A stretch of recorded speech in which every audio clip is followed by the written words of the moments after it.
2018 coverage. The polls close in Nebraska in the next 5 minutes. Good evening. I'm Craig DeGrelli. And I'm Jennifer Griswold. Voter turnout has been high this midterm election with some big races on the ballot. One of those is for the race for Nebraska governor.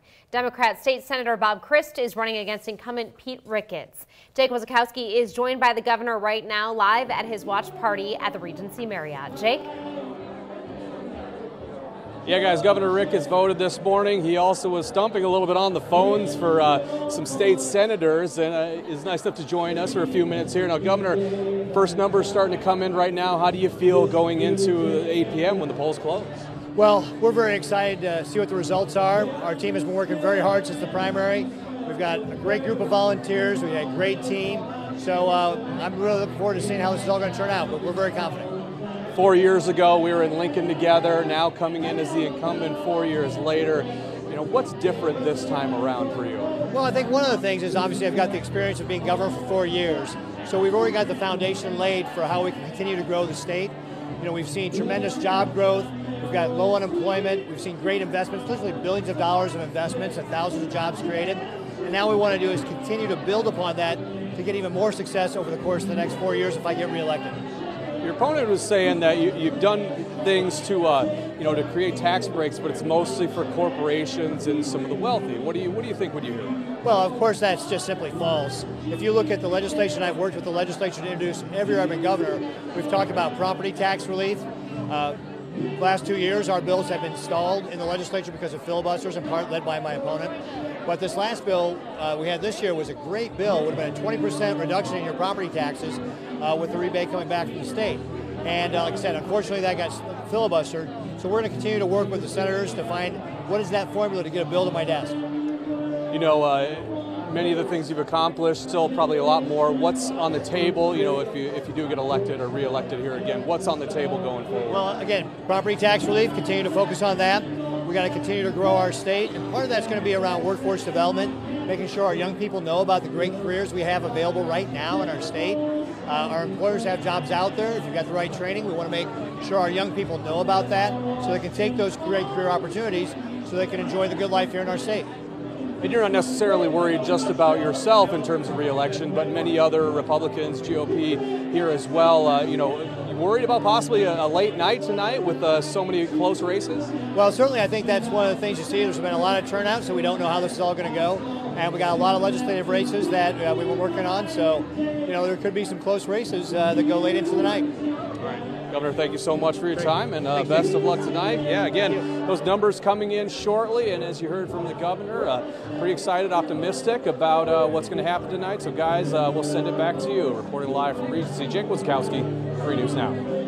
All right, Jake will be live at the Regency Marriott for us all night, along with our reporter John Kipper, that has become the Republican watch party or headquarters tonight at the Regency Marriott. We know Congressman Don Bacon is there as well, and the energy will grow as we approach 8 o'clock and the first results start coming in. Yeah, a lot of the candidates are getting excited for those numbers to be counted very soon. And on that note, the time is now 8 o'clock. And the polls are officially closed in Nebraska. Anybody still waiting in line will be allowed to cast their ballot. The Secretary of State tweeting that out moments ago. We will continue to watch the results as they come in.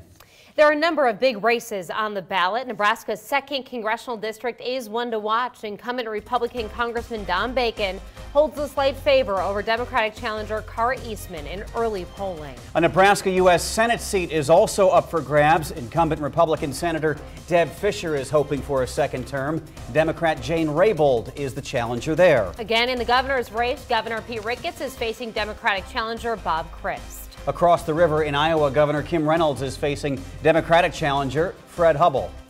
Another big Iowa race to keep an eye on. Long-serving Republican Congressman Steve King is hoping to win another term against Democratic challenger J.D. Scholten. And incumbent Republican Congressman David Young is hoping to keep his seat. He's facing Democratic challenger Cindy Axne.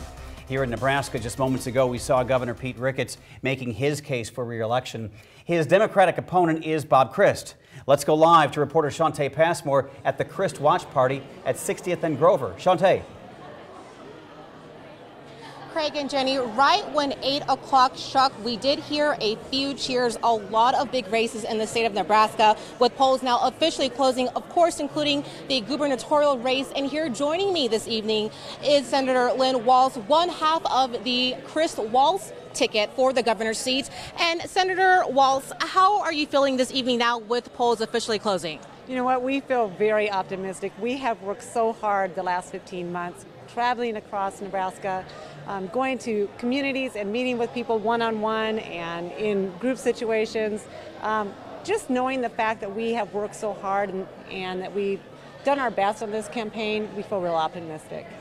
I want you to take our viewers back at home, back on the campaign trail. When I spoke to you when you first got here, you had mentioned that the last 15 months, you had summarized it as being humbling. Can you kind of walk us through that by what you meant by that exactly?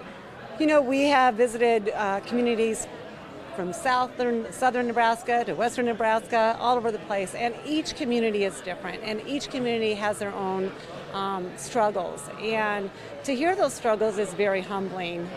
We feel that western Nebraska, for example, feels like they're very left out of being part of Nebraska, and that is that's a humbling thing to hear. So it's been a really great experience. It's been a very good training process for Senator Crist and I. We've learned a lot, and we feel like we're ready to lead Nebraska in a new direction. And finally, most important, should results show that the people have chosen your campaign, your ticket, hitting the ground running, what exactly would you do first thing tomorrow? I will tell you exactly what we're going to do. We're going to call every one of those 49 senators that we work with in the legislature, make sure that we get them together and we start prioritizing what needs to happen for Nebraska moving forward. All right, Senator Walz, thank you so much for your time. Of course, we'll be seeing you much more later this evening. As for Senator Crist, he is expected to be arriving here shortly. I've just learned from his campaign that once he arrives here, he will be giving brief comments as to what he'll say exactly to supporters. We are still waiting to hear that. Again, he should be arriving here any moment now. Reporting live near 60th and Grover this evening, Shantae Passmore, 3 News Now. Right, and we will see Shantae throughout the night. We will continue to follow all the big races and bring you the latest updates and results as they come in. We send it back to CBS National coverage for now, and we'll have another local update in about a half hour. You can find extended live coverage now on our website, Facebook page, or your favorite streaming site.